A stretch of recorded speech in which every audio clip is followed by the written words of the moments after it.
There is growing global condemnation over a missile attack on a children's and maternity hospital in the southern city of Mariupol. Ukrainian officials say 3 people have died, including a child. Russia's foreign minister claims that the hospital was actually an active militia base, but there's no evidence of that. And there were no patients inside the hospital at the time. While on her visit to Poland, Vice President Harris stopped short of directly accusing Russia of committing war crimes. But South Carolina Republican Senator Lindsey Graham said the war crimes are abundantly clear. Absolutely, there should be an investigation, and we should all be watching. You know, I've been a military lawyer most of my adult life. How hard would it be able to prove a pattern in practice on behalf of the Russian military under Putin's control? The playbook is the war crimes playbook. If she can't figure this out, it's sad. Graham believes the vice president's answer shows weakness, but officials say the U.S. continues to document and analyze credible reports.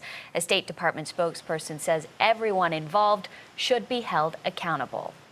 We are not only going to document, we are not only going to support these appropriate international investigations, we're not only going to support the efforts of individual nation states, but working together with the international community, we are determined to hold responsible anyone who may have engaged in such human rights abuses, atrocities, even war crimes. The Ukraine conflict has led to talk of war crimes, but what are they and how do you prosecute them? To help explain the definition of war crimes is attorney and former international prosecutor David Michael Crane. David, first, thank you for joining us this morning. Good morning. It's a pleasure to chat with you and your listeners. David, the first question that I want to ask you, it's one thing to talk about war crimes, but for people at home who may not be familiar, what are they? How can you define them? Well, again, thank you for letting me explain this. I think it's really critical that we all understand that war crimes are those crimes that are committed during a time of international and non-international armed conflict. It is one of 4 international crimes: war crimes, crimes against humanity, genocide, and the crime of aggression. Vladimir Putin is committing war crimes, the crime of aggression, as well as crime against humanity. War crimes are violations of what we call the laws of armed conflict, a part of international humanitarian law, which protects people found on the battlefield and controls weapons and targets. The basic principle of the laws of armed conflict is that civilians can never be intentionally targeted. And that's what's happening in Ukraine. Vladimir Putin, his commanders, are intentionally targeting civilians, and that is a war crime. You mentioned laws of armed conflict, but it really seems like the Russians are writing their own rules each and every minute that this war goes on. Now, that's right. It seems like they're just ignoring it, and they do. Historically, they have never followed the laws of armed conflict. It's required that all combatant soldiers get training in the laws of armed conflict, and Russia has never trained their soldiers. So the soldiers from Russia that are in the Ukraine right now have no knowledge of how to conduct themselves legally on the battlefield, and they have no training as to protecting civilians. And you can certainly see that every day, every hour of this illegal invasion. And David, it's one thing to investigate the war crimes and find enough reason to go ahead and get warrants for it, but prosecuting people for war crimes in states, that's a little bit more difficult. Well, you know, it is.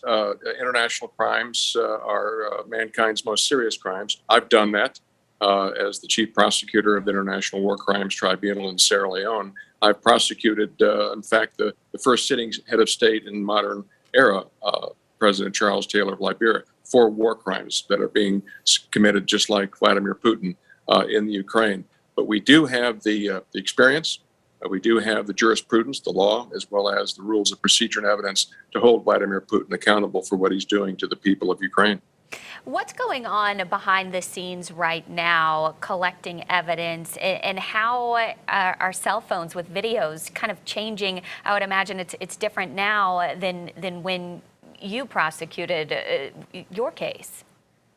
Well, it is fascinating. Social media have actually, in some ways, become a real problem for us because the rules of evidence still require authenticity and relevancy. And just because we have terabytes of data, videos, all of that stuff from social media doesn't mean it comes into evidence. And so sometimes it's like looking for a needle in a haystack to find provable evidence to take into court.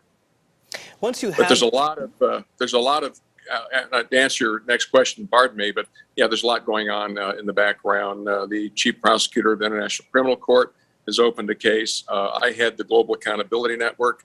We created a task force that's now been on this for 2 weeks, developing data, crime-based matrices on all of the war crimes that are taking place. There's a huge international effort to hold him accountable. Vladimir, there's no statute of limitations. So, once we find that he's committing war crimes and we indict him, he is forever a war criminal, and he can be prosecuted anytime during the rest of his life. So that's important for your listeners to understand. Well, and I want to go back to that task force. How long do you plan to have them working and collecting evidence? And then where does that information, who do you all turn that over to? Well, again, the Global Accountability Network, its clients are the International Criminal Court and the United Nations. And so we take the very same techniques that I used to take down a sitting head of state for war crimes. And we are working on that. We have over 12 universities and over 400 students, law students and graduate students also assisting in developing the case against Vladimir Putin and his commanders. And, time is not an issue as far as criminal investigations, whether domestically or internationally. And so we get it right, not fast. But I can assure you, Vladimir Putin is a war criminal, and he will be held accountable for it. Trust me on that. I do want to ask, as you're gathering that evidence, Sarah, we know that one of the key sticking points is being able to prove who called for the attack, who gave that order. From your experience, how do you pinpoint who's the actual person responsible for giving that attack? And is it easier in the case of Vladimir Putin?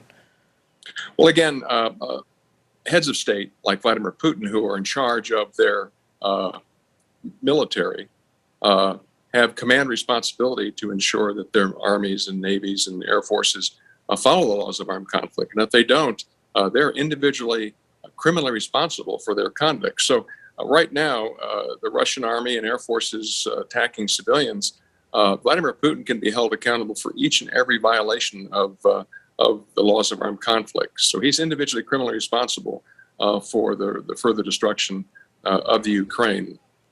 It's not like genocide, which is a specific intent crime where you have to actually show the smoking gun with the intent to destroy in whole or in part a peoples. War crimes are a general intent crime. So if I was the chief prosecutor of a new tribunal to prosecute Vladimir Putin, I wouldn't have to have direct evidence. Just the very fact that he's the president of the Federation and he ordered his troops into the Ukraine illegally will find him culpable. And you mentioned time is not an issue, but David, we seemingly live in a society where people want immediate results right away. Do you have any kind of timeline that we could be looking at here in terms of actually seeing Vladimir Putin day in court on this? Well, again, Vladimir Putin's in power still, so something's going to have to change politically, and in reality, that he's no longer president, and someone decides to hand him over. But the international effort to create a tribunal to prosecute him for that is ongoing. It'll begin its work. It'll begin to gather evidence, and probably within a year, we might see an indictment against him, and then we would continue to move forward. The indictment stands. It doesn't mean that that we have to have him in order to move forward. We can't prosecute him until we have him. But the actual work of the tribunal will develop its case against both Vladimir Putin and his commanders, as well. His commanders are also very much liable for the war crimes they're committing. They should know better. Well, David, thank you so much for joining us again. Former international prosecutor David Michael Crane. This story isn't going anywhere anytime soon as this war and conflict continues. But again, thank you so much for joining us this morning. My pleasure to be with us this morning. Thank you, and we certainly will call you back because this story is not going anywhere Please do. anytime soon. Thank you for what you and your team are doing, by the way, to collect all of this evidence as we get further and further into this conflict. We are coming up on... Sorry, it's important that your listeners know that the rule of law is more powerful than the rule of the gun. Thank you for that. We appreciate it, and you're very right there.